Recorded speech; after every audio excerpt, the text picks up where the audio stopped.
What's up, everybody? We're live here, all about the birds. A random Monday 3:30 quick hitting episode here. Phil Stiefel here, joined by Chip Kaggy and Jeff Warner.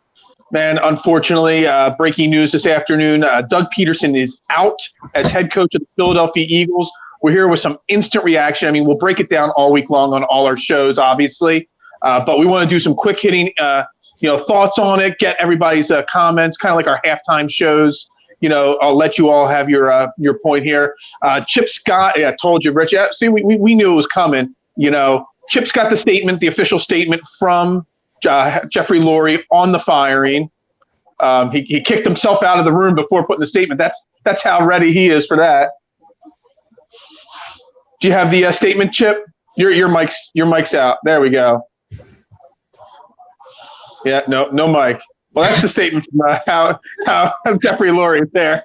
We can't read it out. All right, can you hear me now? Yeah, we can hear you now. All right, here we go. So, I don't. This is such an emergency situation that apparently my computer didn't want to work either. So the official statement from Jeffrey Lurie, and I quote: "I've spent the last few weeks evaluating everything from this past year and looking ahead. We are all very disappointed with the way our season went and eager to turn things around, not just for next season, but also for the future of the franchise." So everything that we've been saying on All About the Birds, ladies and gentlemen. Coach Pederson and I had an opportunity to sit down and discuss what that collective vision would look like moving forward. After taking some time to reflect on these conversations, I believe it is in both of our best interests to part ways. I have known Doug this time. Okay, blah, blah, blah. He's great. He won a Super Bowl. Cool. This last paragraph is important, my friends. That as a leader of this organization, it is imperative for me to do what I believe is best for everyone as we look ahead to the future and move into our next chapter. I know that we have work to do to get back to where we want to be. But I also believe that we have an exceptionally strong group of people in this organization who can help set us up for future success, a.k.a. Howie is safe for some goddamn reason. Yeah, I mean, it obviously points in that direction, the statement from Jeffrey Lurie. I know there's a lot of people on both sides of the fence. Some wanted Howie gone, some wanted Doug gone, some wanted both gone. It is crazy. I can't believe this is where we're at 3 years after winning a Super Bowl, firing your Super Bowl head coach, the coach that has a statue standing outside the stadium. But we are there. Jeff, what is your initial reaction to what happened there, and your reaction, but also your feelings on what happened and how it happened? My initial reaction, I was shocked. I would say I kind of knew it was coming after the news broke over the weekend from Chris Mortensen that his job wasn't safe and that they were going to have another meeting. The fact that you had to meet with your head coach twice, a week and a half after your season has ended, it's never a good sign. So you kind of knew it was expected. But the fact that Dougie P is the scapegoat, and don't get me wrong, Doug Pederson had his issues. He had questionable decision-making when it came to personnel on and off the field, as well as the coaching staff. He made questionable play calling. He's been a below 500 coach since winning that Super Bowl, which is not acceptable in the city of Philadelphia. Absolutely. But we have to continue to look at the power struggle and whatever the heck Howie Roseman has over Jeffrey Lurie, which I wrote about today at AATBirds.com.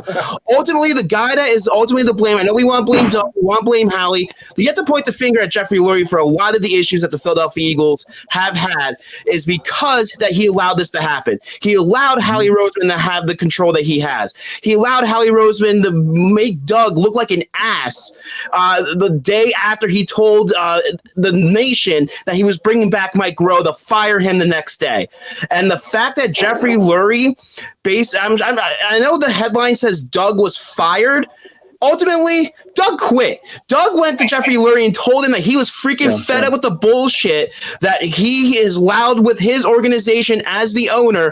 And what other organization allows their GM to assemble the coaching staff? Everyone knows that's the coach's job.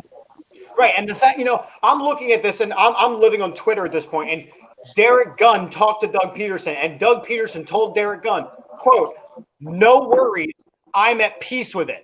This is a guy who didn't want to be here because of how much Howie Roseman has a say in every single decision that is made. So now, like head coach, you can back it up. I mean, it makes sense, all that, because I mean, Jim Schwartz was hired as the defensive coordinator before your head coach. What organization hires your positional coaches or your assistant coaches before the head coach? It just doesn't happen in any sport, not just in football. And it just goes to show that Jeffrey Lurie's love or support or fatherly figure over, Howie Roseman. I mean, whether we like it or not, Howie Roseman's going to be here for the long haul. Hopefully, the bringing on of Jim Dorsey, helps make some personnel decisions or player picking a little bit different. But, we're in this situation and we're going to be in it. That comment you had up a few minutes ago, now our offseason as we head into 2021, not only do we need to prepare for the 6th pick, who is going to be our quarterback, a new defensive coordinator, an offense coordinator. Now we even need a head coach. This is going to be one hell. When's the draft? April what, like 25th or whatever? Usually fourth week. Yeah, 3rd week of April. We literally have 3 months to figure out 5 major offseason decisions. And we went automatically with this fire, and we were already the worst team in the NFC East, right? We went and solidified it. We went and solidified it. Because what it comes down to is that, look, Doug is not a good play caller. We know that. We saw that. But there were so many other issues besides just play calling. So for Doug, you have to start the question of, we say, how much did he really want to be here? And I'm waiting for this. He's apparently going to release a statement. So I'm obviously waiting for that. Yeah, I keep refreshing my Twitter feed right here on the side, looking for that statement as well. For him to say Press Taylor is my new offensive coordinator and Jeffrey Lurie to go, you're joking, right? You're joking with that. And apparently Jim Schwartz was offered an extension and he said, I'd rather retire. That is a telling sign right there. When coaches, I mean, everyone says this is not a very, like, nobody wants this job, people are saying. And I don't buy that. There's only 32 head coaching jobs. There's only 32 defensive coordinator jobs. Everybody wants a job. So no matter how bad the situation is, no matter how bleak the situation is, a coach will want to be here. By the way, Jeff McLean just tweeted out a minute ago, there will be a Jeffrey Lurie video press conference at 4:00. So I'm sure we'll be covering that as well. Kyle, yeah. And I agree. I would say it's a coaching job. Everyone wants a job. Everyone wants to be a head coach in the National Football League to show what they can do. But we are now through, granted, Andy was the longest time. We're now with Howie Roseman, we've been with 4 coaches. I'll say Andy left towards the beginning of Howie being here. Chip Kelly, now Doug Pederson, and now whoever's going to be the new head coach. Obviously, there is some type of issue if you're going to continue to go through head coaches, and ultimately the common denominator is Howie Roseman. And right. I just don't know how much team or coaches are going to be able to put up with that, and how long is it going to take Jeffrey Lurie to realize, look, the problem ain't the head coaches. The problem is the GM that you continue to run your organization to the freaking ground. Into the freaking ground. And, there are so many things currently wrong with this team. We talk about it all the time. The cap situation is a mess. Young talent and the ability to develop the young talent is part of the reason why Doug got the kick. And quarterback controversy. Look, it may have been solidified a little more that Carson Wentz is not going anywhere. But what do you do when Carson Wentz struggles and Jalen Hurts is there just licking his chops? So for everybody who's already saying Lincoln Riley is the guy, he can't be, because then automatically you have to play Jalen Hurts as the guy. And Carson Wentz just got back by the firing of Doug Pederson. Carson Wentz just became QB1 of the Philadelphia Eagles, no question. Yep. And Tim McManus had a tweet just a few minutes, or a comment on the Fanatic. He says, I sort of don't see space between. It is Lurie's vision and Howie executing Lurie's vision. The picture is very aligned at the center of this organization. That is why he's going to keep Howie in this position. Yeah. I mean, did we lose Jeff there? Or is that just covering his face? Yeah. That's better that way anyway. Just leave that comment up all show long. Oh.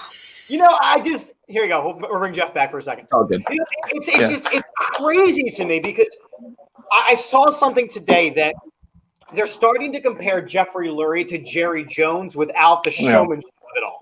Yep. And I don't want to agree to that because that's not realistic. But for him to parade Doug Pederson out 1 week ago, parade Doug Pederson and have him talking about the future. And really, it ended up being the firing squad at Howie because they do talk to Jeff to Doug so much during the year. We are now a week behind in our coaching search.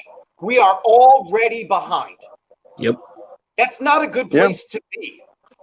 Yeah. And Wednesday, we already talked before we went on the air on Wednesday when we go live. I mean, the Wednesday show pretty much just wrote its own agenda. We will dive into all the different candidates, that'll be out there for head coaching. But, back to the thing about this being a desirable coach, you look at now, there's 7 spots open for head coaching positions. The Eagles, the Chargers, the Lions, the Texans, the Falcons, the Jets, and the Jags. I mean, a lot of those teams, I'm sorry? The Jags is pretty much solidified. It seems like Urban Meyer's going there. He's already. Yeah, it seems like till it's announced, there's 7 spots. Yeah. Really, not many of these teams have much more to offer than the Eagles do. So I don't want to hear that it's not a desirable job. There are people that are going to want this job, no doubt in my mind. There is one thing that we have to offer that nobody wants. It's Howie Roseman. Yeah, you got to be a guy to come here that's going to want to, not want to, but if you're the head coach candidate that gets the job, your philosophy has to align with Howie's philosophy. You can't have any different philosophy than what Howie says. This is which direction we're going to go in. I already talked about this with the defensive coordinator last week. The defensive coordinator has to agree with the players that Howie's bringing in. Same thing with the head coach. That's the way it's going to have to be. But I just don't buy it as not a desirable destination because, again, there's only so many head coaching jobs and everybody wants a chance to be a head coach. So, but just go back to 2016 now. Every single coach that was hired in 2016 is now out of a head coaching job. What's that say about the coaching class in 2016? Well, at least our guy brought us a Super Bowl, so the rest he did. And you know what? We're sitting here bashing all this, but let's give Doug Pederson his props as he goes out the door. We all have been Eagles fans since day one in our lives. We all were born as Eagles fans, and we all wanted a Super Bowl our entire life. We had to watch the Cowboys dynasties of the 90s, Washington, the Giants, all these teams win Super Bowls, the Patriots dynasty, and we won a Super Bowl finally. So let's give him props. He brought us what we wanted. Now, the problem is giving us one Super Bowl made us want more. And that's why we need to move on from Doug. That's why we need to move on from Howie, is because at the current rate they were going, they weren't going to do it. But let's give him his props. We won a Super Bowl, one of the 3 greatest days of my life. I don't know about you guys, but it's one of the most amazing moments of my life. And I'm looking at, the comments coming in. First off, we did this as a quick hitter. Thank you guys for tuning in. Thank you guys for commenting. Ryan, you're writing novels over here, and we love it. I don't want to keep hiding. I don't want to keep hiding Jeff because I mean, if it's a good comment, I don't care.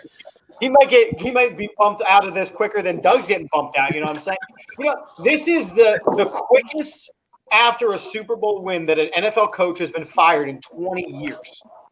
Yeah. It's in 20 years. So you have to start to question, well, what do we need to do to fix this team? And I'm looking at the comments and I'm seeing, we need a fiery coach. We need somebody with innovation. And you do need those things. You need somebody that can get his philosophy out clearly, but also have, and we've said this before, expectations and make sure that the players do those things. And you have the right personnel, because I'll say we brought an innovator coach the last time with Chip Kelly, and look how that turned out. I would say that was the one time Howie Roseman has ever lost a battle since he's been the GM with the Philadelphia Eagles with Lurie, is when he lost control of the player control for one season. I was never, and I said this on record, I'm there somewhere in the deep archives of 94-1. I was not a fan of the Chip Kelly hire the day it happened. I thought he was a gimmicky coach. I thought that we're going to get onto his system real quick, and he never changed his system. It was expecting 34, 35-year-old offensive linemen that weigh 300 pounds to run 60 plays a game. It's not going to happen. Right. So Chip Kelly was the wrong guy for the job. They went the flip opposite side and got a guy so like Andy Reid, but without the actual coaching ability. They didn't get a guy just like Andy Reid. They got a guy because everybody else turned them down. You remember it. Doug Pederson why was Doug Pederson the sixth guy? Adam Gase was a hot topic at that time. Gus Bradley, those guys turned down the Eagles' opportunity as a head coach. When I say it's a desirable position, I know I'm contradicting myself here, but it's because of Howie. No one wanted to. It's because of Howie. Everybody who's commenting, fire Howie. Let me refresh what I said at the beginning when I read Jeffrey Lurie's statement. There are excellent people in place already in the organization to move us forward. Howie is not going anywhere. I will say it again. Howie is not going anywhere. Yeah, we just hope. And there, somebody put a tweet out earlier today before the news broke that at least it's good that we haven't heard rumors that Dorsey is getting interviews for GM jobs, because at least that means that he'll be here at least to help guide Howie. Whether Howie listens to him or not, that's to be seen. But at least he'll be here to at least help guide and influence maybe a little bit of Howie's decision making in hiring the coach, and with that ever so crucial sixth pick. And that's something that's desirable to players or coaches too. You have one of the top 6 picks, an impact player that could be drafted this year. So, I mean, that's a desirable aspect of this job as well. And I'll say you bring it back to Dorsey. I would say when the report came out that he was working with the Eagles, the report also said that he was, because I'll say with COVID, the reporters haven't been in the locker room during the offseason, so no one saw him. But apparently he's been with the Eagles since I think around draft time. So where was his input then? If he did give his input, obviously Howie freaking ignored it, which is once again, Jeffrey Lurie needs to lay down the freaking law and tell Howie, look, your job is safe for now, but if you mess up again and you continue to not hear other people's input, your job's on the line. You're going to be on the chopping block with the rest of these guys. Because I have the common denominator, which is Howie is the failed GM of multiple coaches. Here's an interesting thought. What you guys are saying there. I didn't really get notes down for today's this quick hitting episode, but someone tweeted out, we are setting ourselves up to be the failure like the Phillies were. The Phillies fired Kapler, but kept Klentak for one more year. He screwed things up even more, and now the Phillies are the bottom dweller of baseball. Yes, they got rid of Klentak, but now Dombrowski and company have a total overhaul that they need to do. Keeping Howie one more year right now, you're basically setting yourself up for failure again. Because, if he can't magically fix things in 1 year, which this situation is such a mess, you can't fix it in 1 year, you're pretty much setting yourself up that you're going to have to fire Howie next year. So why don't you just start now, clean house now, and start fresh with a GM and a coach? Hold on. I think we have Doug's statement. Yeah, let me share this up with you guys. Hang on. All right. I'm going to try to find it on my just released on Eagles here. I just brought it up too. Yeah. Here, I can read it off real quick. It has been an absolute honor serving as head coach of the Philadelphia Eagles. As difficult as it is to say goodbye, I will always look back on my time here with appreciation and respect. Thank you to Jeffrey Lurie for the opportunity, and to Howie Roseman and Don Smonowski for their partnership and support over the last 5 seasons. To all our coaches, players, and staff, thank you for believing in me and allowing me to lead us on this journey. The memories we made here, blah, blah, blah. To the city of Philadelphia, thank you for embracing me. I truly appreciate that passion you bring every single day at home, on the road, and in the community. No matter what, you are always right there by me. Although I'm disappointed that this chapter of my career has come to an end, I'm extremely proud of what we accomplished together through the ups and downs. One thing remained constant about our team, an unwavering commitment to battle through adversity and to achieve our goals, not as individuals, but as a collective unit. There's no better example of that than when we celebrated our first Super Bowl championship in Eagles history together. It's a memory we will cherish forever. It's interesting. No comments about really anything there other than ending it with, hey, I brought you that Super Bowl. No, that's the instant. General statements, but he is throwing it out there at the end. I brought you that Super Bowl. I'm still surprised he thanked Howie in that whole comment. Yeah, so am I. I did a double read of it to make sure. Yeah. Exactly as vanilla as.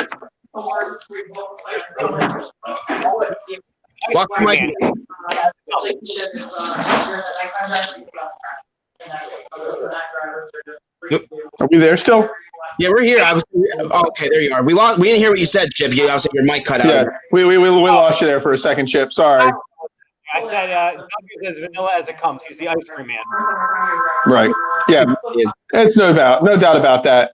Well, I mean, it is what it is. We are in this position now. Doug will go to the Jets. Yeah. I mean, that seems to be the obvious move, but we'll see how that works. Texans here. He has a franchise quarterback with Deshaun Watson. If he sticks around, maybe Deshaun will stick around if they get a head coach in there.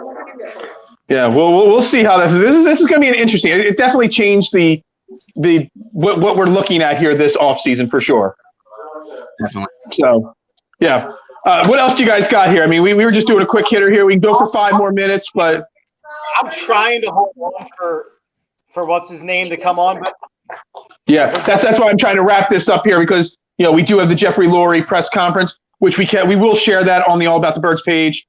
So you can watch that. Just stay on the All About the Birds page and watch that press conference. And of course, Chip will be live tonight. Are you going live at 8:00 tonight, Chip? Tonight, I'm talking about how everybody hates Philadelphia, apparently including Doug Pederson. And of course, we will be back on Wednesday with our normal All About the Birds weekly TV show, 9:15. Guys, this is breaking news. Doug Pederson is fired as our head coach. Something we kind of saw coming over the last couple days, but is not unexpected either. Any closing thoughts before we wrap this up, guys? No, just keep on checking out AATBirds.com for all the latest on the Eagles news with the whole Doug Pederson firing and our writers' thoughts on the firing and who they expect might be the head coach going forward. Yeah, our writers are banging it together now. There's so much content that's going to be coming out over the next week with all this stuff. And, of course, on the Facebook page, AATBirds, for all the live videos because we will share all press conferences. I'm sure Howie will do a press conference at some point. And I'm sure there's going to be a lot of comments from the players coming out over the next few days. So make sure you stay tuned. It's a lot going to go on here on this network over the next week. So I think we're going to wrap this up because Jeffrey Lurie's about to go live. And again, thank you all for tuning in. This random 3:30, All About the Birds breaking news show. Doug Pederson is fired. Thanks, Chip Keggy, Jeff Warner, myself, Phil Stiefel.